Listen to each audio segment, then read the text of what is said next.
darkness, and then heat. You open your eyes to a world of motion.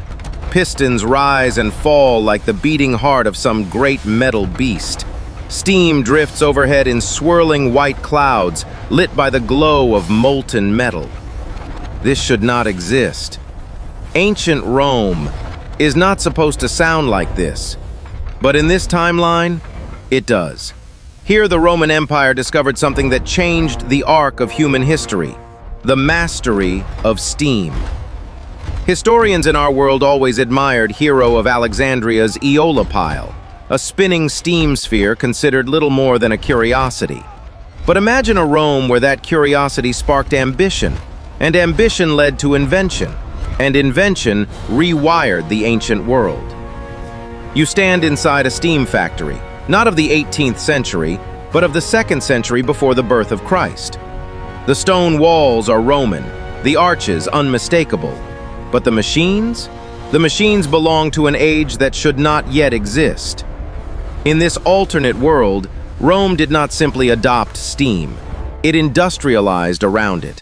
And that single divergence, a spark struck in Alexandria, transformed an ancient republic into something completely new, the world's first industrial superpower. And as we will see, when an empire acquires power far beyond its time, the world that follows becomes both wondrous and terrifying.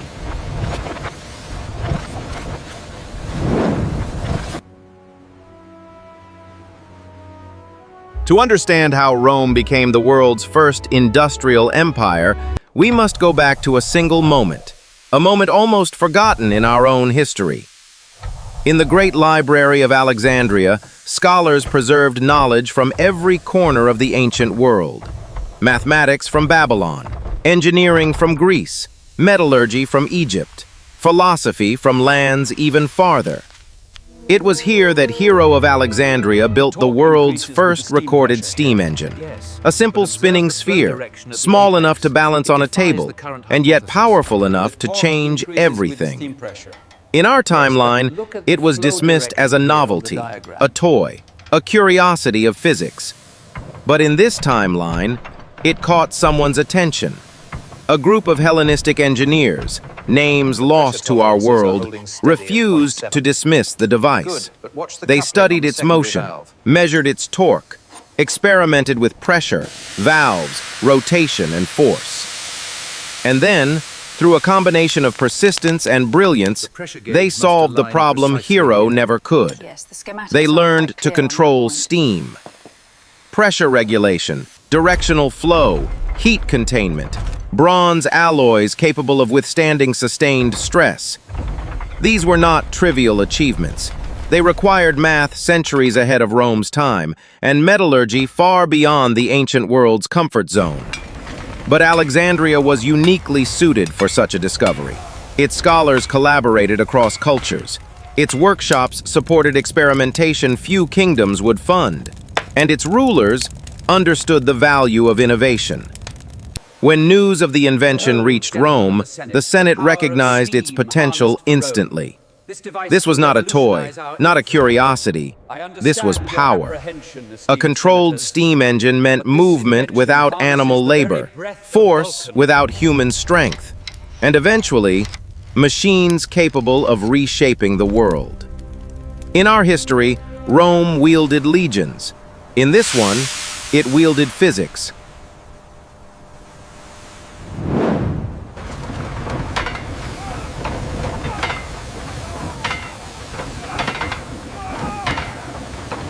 Once Rome acquired the secret of controlled steam, the ancient world began to change with astonishing speed. The first experiments took place in small workshops along the Tiber River. Bronze cylinders, iron boilers, wood-fueled furnaces operating around the clock. What began as laboratory curiosity soon became practical force. Machines that lifted water, machines that hammered metal, machines that turned wheels, machines that could work tirelessly. At first, these devices replaced simple manual labor, lifting grain sacks, milling flour, pumping irrigation water. But Rome's engineers quickly realized something far more profound. These machines were not just tools, they were multipliers of manpower. One steam engine could perform the labor of 50 men, 10 engines, 500. And unlike slaves or animals, they did not tire, they did not sleep, they did not revolt. This single truth began to reshape the Roman economy. Slave labor, long the backbone of Roman productivity, saw its necessity questioned for the first time. Not for moral reasons, but for economic ones. Why maintain, feed, clothe, and guard thousands of slaves when a handful of steam engines could outperform them with perfect obedience? This marked the beginning of the Industrial Republic.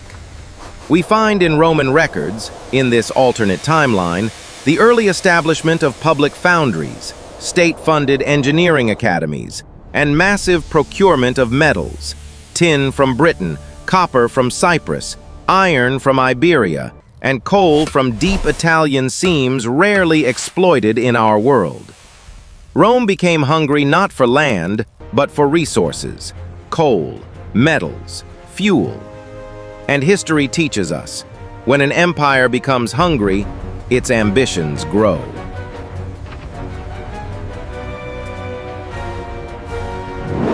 Did you see the new bronze plating on the consul's carriage? As Rome embraced steam, the city itself began to change, not gradually, but explosively.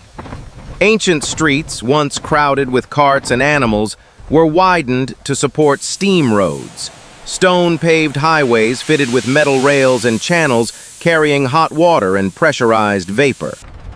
Imagine standing on the Via Appia and hearing not the steady rhythm of horse hooves, but the churning hiss of piston-driven transport wagons. Above the streets, a second Rome emerged, a network of elevated walkways and iron viaducts connecting buildings with the efficiency of a modern metropolis. Power distribution, primitive by our standards, was revolutionary for its time. Rome constructed a citywide steam grid, boilers distributed across districts, connected by pipelines forged from layered bronze and iron. Each district had its own pressure regulators, ensuring a constant supply of mechanical force to factories, mills, public works, even private homes of the wealthy. And then came the aqueducts. Rome's legendary aqueducts, once carriers of pure water, were retrofitted to transport heated water, steam, and hydraulic force. Their elegant arches, symbols of Rome's engineering genius, became arteries of industrial power. It is here that the ancient world truly diverged. Aqueducts no longer brought only sustenance, but energy. Workshops sprang up along these conduits, textile mills operating on rotary steam wheels, forges producing iron and steel components, and fabrication houses producing gears, valves, and mechanical parts for a growing national machine. The growth was not merely architectural, it was demographic. Rome's population swelled as citizens from conquered territories migrated into the capital for industrial labor. Society shifted. A new class emerged, the machinari, engineers and operators trained in the art of steam mechanics. For the first time in history, knowledge became a form of power equal to bravery on the battlefield. And Rome, recognizing this, established the world's first state-funded engineering academies, institutions where mathematics, metallurgy, and mechanical principles were studied not as curiosities, but as the engines of empire. The heat truly becomes motion. A new age is upon us, Master. At the core of Rome's transformation was a single principle, a principle simple enough for children to understand and powerful enough to reshape civilization. Heat expands, pressure rises, force can be controlled. But controlling steam is no trivial feat. It demands metallurgy capable of withstanding immense pressures, precision machining of valves, and mathematics advanced enough to predict failure. In our timeline, these innovations emerged after centuries of experimentation. But in this alternate Rome, They appeared in rapid succession. Roman engineers, already masters of aqueducts, cranes, and siege engines, adapted their skills to working with metal under stress. They refined bronze alloys with higher tin content, strengthened iron through early quenching techniques, and discovered methods to seal joints using layered leather and resin composites. These breakthroughs allowed them to construct pressure vessels, thick-walled bronze boilers capable of containing heated vapor without rupturing. Next came the valves, ingenious mechanical devices that regulated the direction and volume of steam flow. From these components emerged a family of machines: rotary turbines for mills, reciprocating pistons for transport, atmospheric engines for lifting loads, pressure wheels for factories. And because Rome already possessed an empire-wide logistics network, roads, harbors, storage depots, its steam machines did not remain isolated curiosities. They spread. Roman mathematicians adapted Greek geometry to model pressure ratios and load-bearing tolerances. Smiths developed early gauges, primitive by our standards, but revolutionary for theirs. Through necessity and brilliance, Rome assembled a scientific foundation capable of supporting industrialization. Knowledge became a force multiplier. Each new invention fed the next. Each breakthrough expanded the empire's hunger for more. So Rome built machines, and soon, machines began building Rome.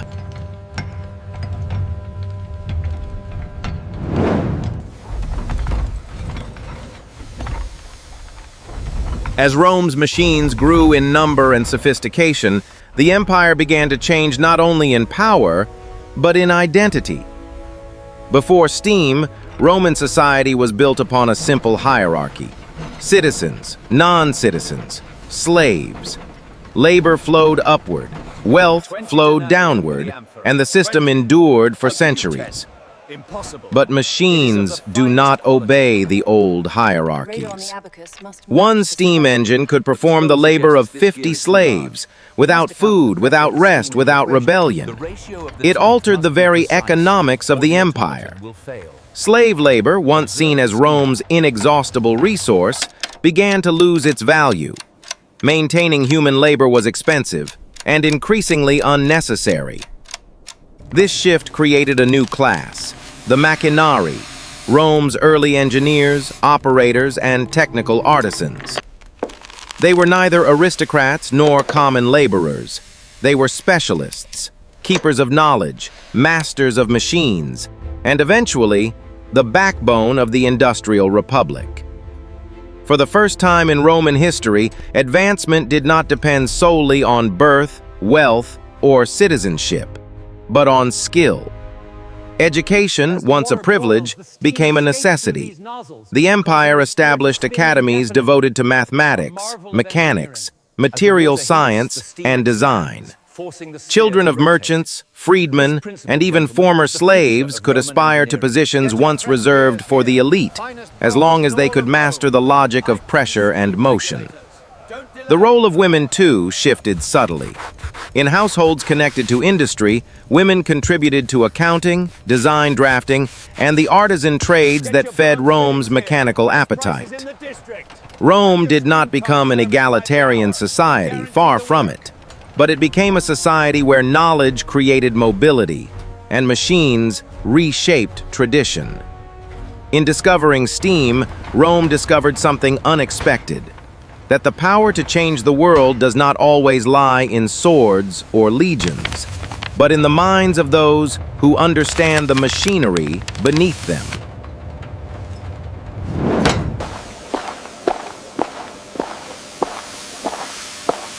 To understand the scale of Rome's transformation, you must see the city not as a distant map, but as a living, breathing machine.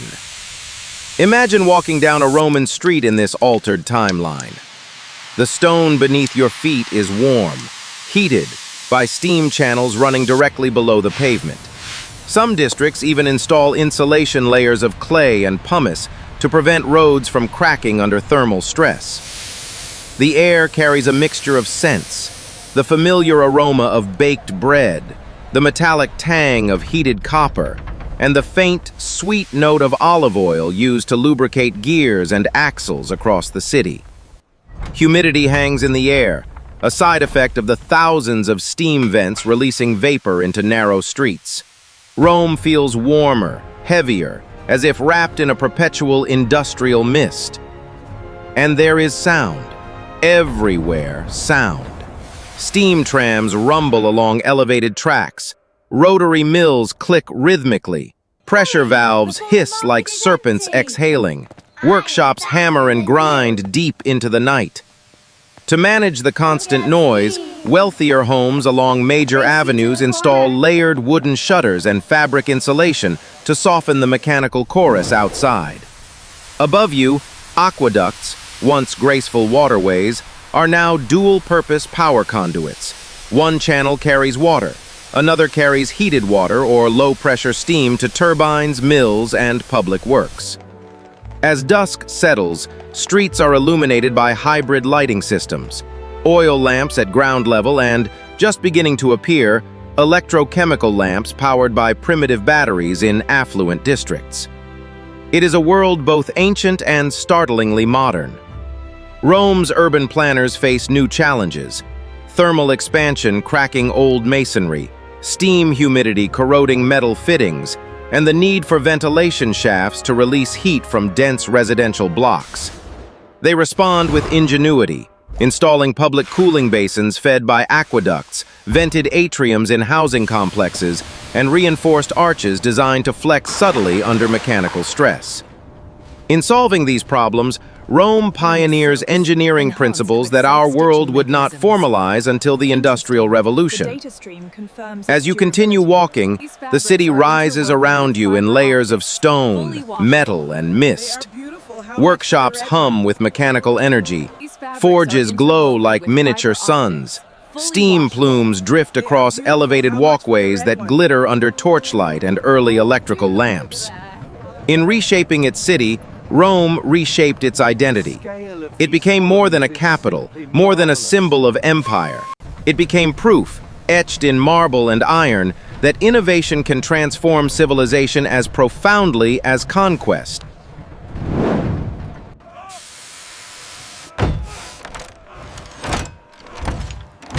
Rome's armies had always been the backbone of its strength, disciplined, fearless, relentless. But in this timeline, they became something else entirely. They became mechanized. The exoskeleton revolution. The first innovation was a simple idea, but revolutionary in execution.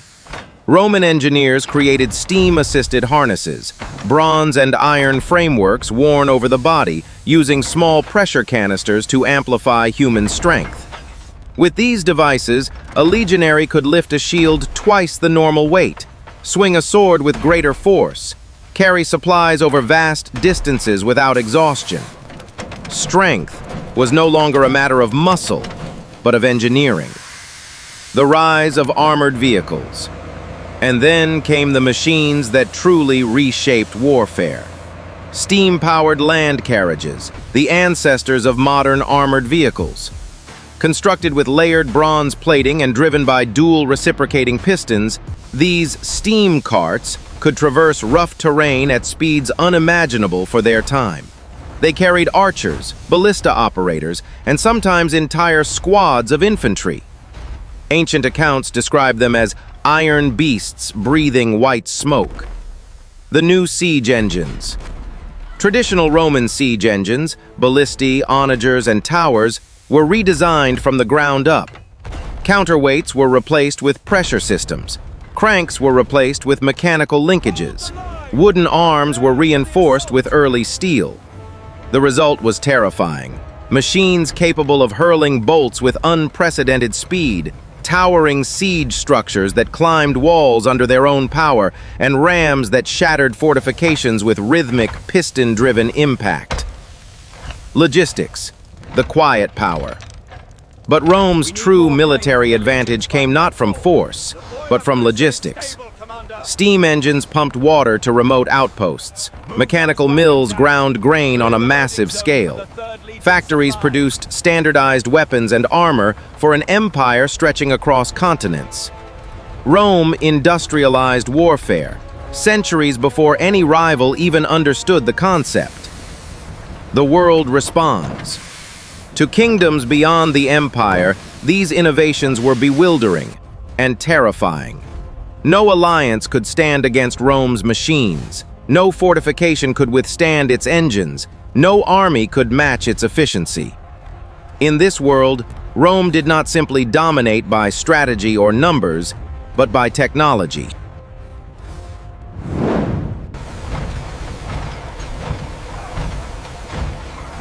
With machines powering its cities and armies, Rome turned its gaze outward, not merely to conquer land, but to secure the lifeblood of its new civilization. Steam demanded fuel. Steel demanded ore. Machines demanded resources that the Italian peninsula alone could never supply. The true motivation: resources, not land. In our timeline, Rome expanded for prestige, grain, and strategic position. But in this industrial reality, the empire expands for coal, iron, timber, and metals to feed its mechanical revolution. Britannia became more than a distant province. It became the empire's primary coal supplier. Hispania's mountains, rich with iron and silver, were carved open with steam-powered excavation machines. The forests of Gaul and Germania, once feared for their tribes, became essential for timber and fuel. These regions did not simply become territories, they became supply chains. Rome built a continental infrastructure that no ancient power had ever dreamed of. Massive depots stored grain for workers, timber for factories, and metals for machines. Standardized parts, gears, valves, piston rods were manufactured in one province and shipped efficiently across the empire on steam-powered vessels. The empire became the ancient world's first integrated industrial economy. But expansion was not only material, it was cultural. Rome exported its machines, and with them, its identity. Provincial capitals built their own forges and factories. Young engineers studied in academies modeled after Rome's. Local gods were worshipped in temples lit by mechanical lamps. Even language shifted. Latin began absorbing technical terms as rapidly as it once absorbed Greek philosophy. How much for 3 lengths? But great revolutions demand great sacrifice. Hills were stripped for ore. Rivers ran warm from industrial discharge. Forests vanished to feed the furnaces that powered the empire. This Rome stood taller than any before, but cast a longer shadow as well. By the height of this timeline, Rome no longer competed with rival powers. It outpaced them so completely that war became less a contest and more an inevitability. A world that once balanced between empires now bent toward a single, unchallenged force, an industrial titan born centuries too soon. The friction creates etheric fire. A marvelous discovery indeed. Every industrial revolution generates a second revolution. A revolution not of machines, but of ideas. And in this alternate timeline, Rome's embrace of steam did something extraordinary. It accelerated scientific discovery by more than 1,000 years. The birth of experimental science. Ancient scholars had always been brilliant observers, measuring shadows, mapping stars, calculating geometry with astonishing precision. But the arrival of steam made experimentation a matter not just of curiosity, but of necessity. New machines demanded new knowledge: heat transfer, fluid dynamics, rotational motion, friction coefficients, pressure thresholds. Rome began to chase mathematics not for philosophy, but for survival. The first electrical discoveries. By 70 BCE, Roman natural philosophers working in Alexandria began experimenting with materials that reacted strangely when rubbed, heated, or placed near magnets. They discovered what we now call static electricity, recognizing patterns in attraction and repulsion. They studied magnetite from Asia Minor and observed how it aligned itself predictably, a curiosity that hinted at deeper principles. Driven by industrial necessity, they pursued this mystery further. The proto-battery, ancient electrochemistry. In this world, the simple clay jar, vinegar filled with copper and iron rods, became more than a curiosity. It became the first electrochemical cell, a device capable of storing and releasing small amounts of charge. No ancient empire in our timeline recognized the potential of such a machine. But Rome did. Engineers discovered they could use early batteries to plate metals through electrodeposition, trigger mechanical relays, shock test materials for durability, store signals for experimental communication systems.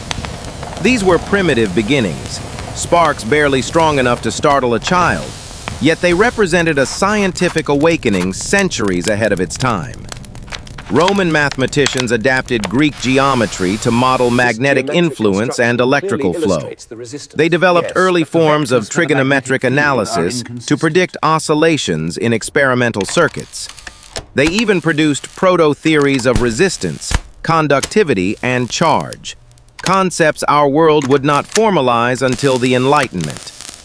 And so, in this alternate Rome, science transformed from hobby to discipline to engine of empire. Where our world waited centuries for the union of mathematics, experiment, and machinery, this Rome achieved it not by chance, but by the sheer momentum of its ambition. Every empire depends on information. Messages, orders, reports, census data. The flow of knowledge is the bloodstream of civilization. In our timeline, Rome relied on couriers and ink, but an industrial empire requires something faster, something more reliable, something scalable. Rome's first great innovation in information technology was the creation of pneumatic messaging systems. Across major cities, engineers installed sealed bronze tubes that carried scroll capsules from one district to another using bursts of pressurized air. Messages that once required hours of walking now traveled across a city in minutes. It was the ancient world's first high-speed communication network. But Rome did not stop there. Along its vast network of roads and outposts, the empire constructed mechanical signal towers, structures equipped with rotating metal plates and reflective mirrors. These plates encoded information using a simple system of positions, similar to an optical telegraph or semaphore. A trained operator could transmit a message from the outskirts of Germania to the heart of Rome in under an hour. For an ancient empire, this was nothing short of miraculous. But the most extraordinary innovation came from Alexandria's engineering academies. Here, scholars experimented with gear-driven analytical devices, proto-computers built from bronze wheels, interlocking cylinders, and sliding counters. They could calculate grain distribution, track military supply flows, convert currencies, predict mechanical output, store numeric tables. What these machines lacked in flexibility, they compensated for in precision. They were the ancestors of computation, born centuries before Leibniz, Pascal, or Babbage. With pneumatic messaging, signal towers, and mechanical calculators, Rome achieved something unprecedented: a centralized information system. It tracked census records in near real time, monitored industrial output, managed troop deployments with accuracy unknown to the ancient world. Knowledge became Rome's newest weapon, as powerful as steam, as influential as steel. And in mastering information, Rome mastered distance, administration, and time itself.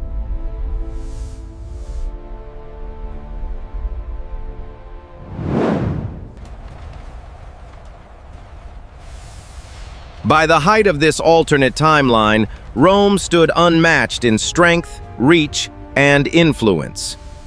No rival empire could challenge its armies. No distant kingdom could resist its machines. No frontier could halt its ambition.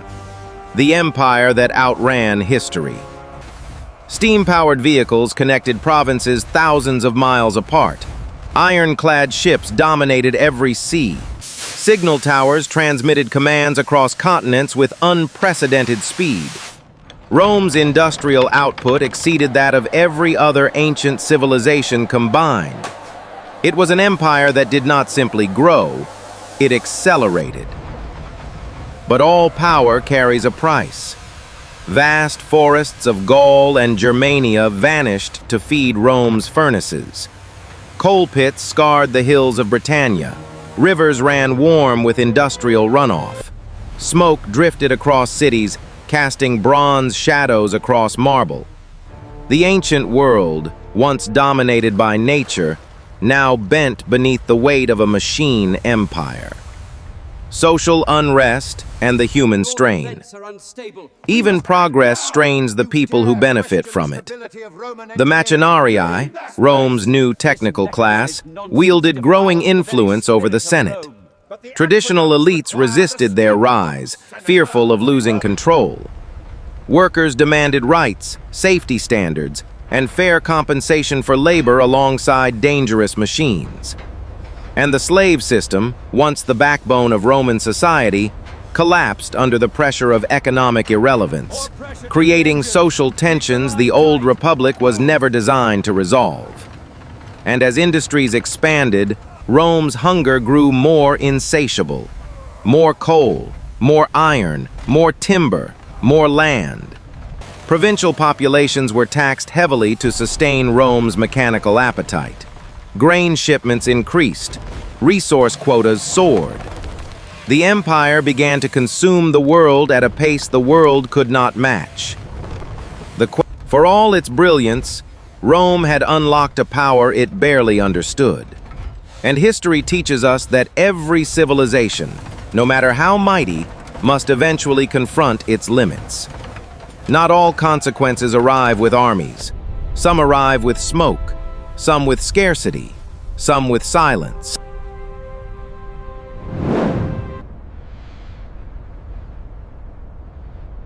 Now, imagine yourself standing high above Rome.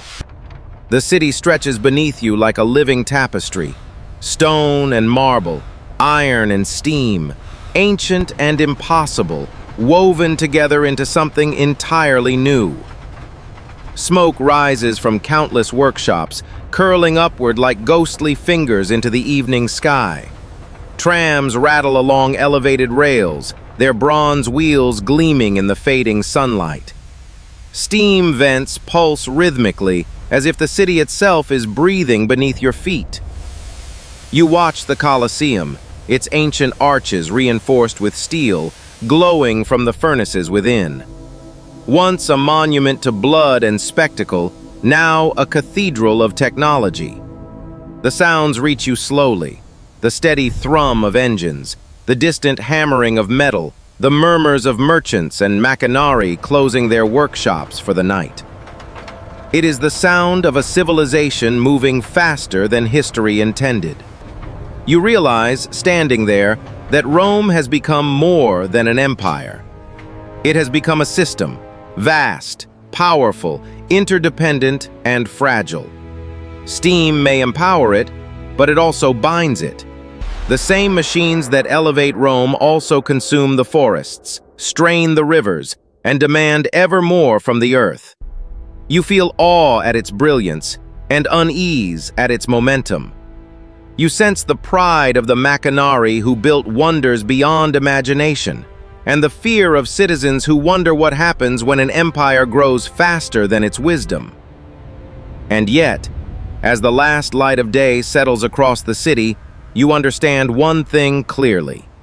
This Rome, this impossible, breathtaking Rome, is both a triumph of human ingenuity and a reminder. A reminder that progress without reflection carries a shadow.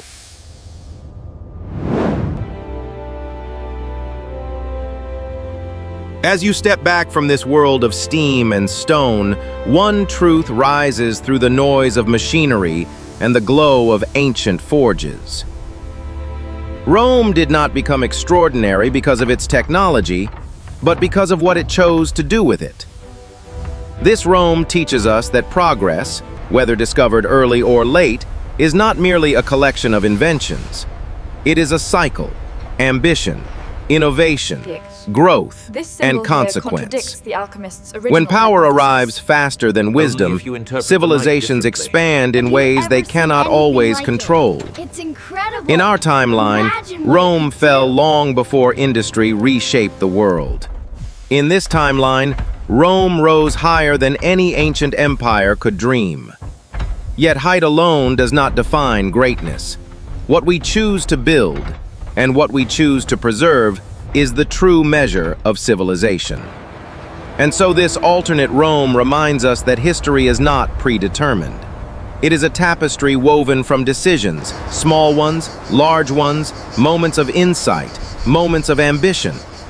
Had one invention been understood differently, had one idea been nurtured instead of dismissed, the world itself might have changed.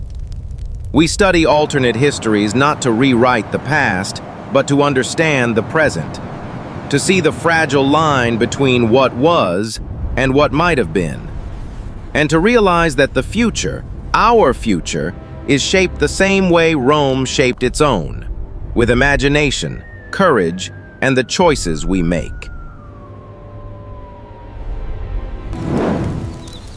In the end, Rome reminds us of the simplest truth of all. The future belongs to those who dare to imagine it,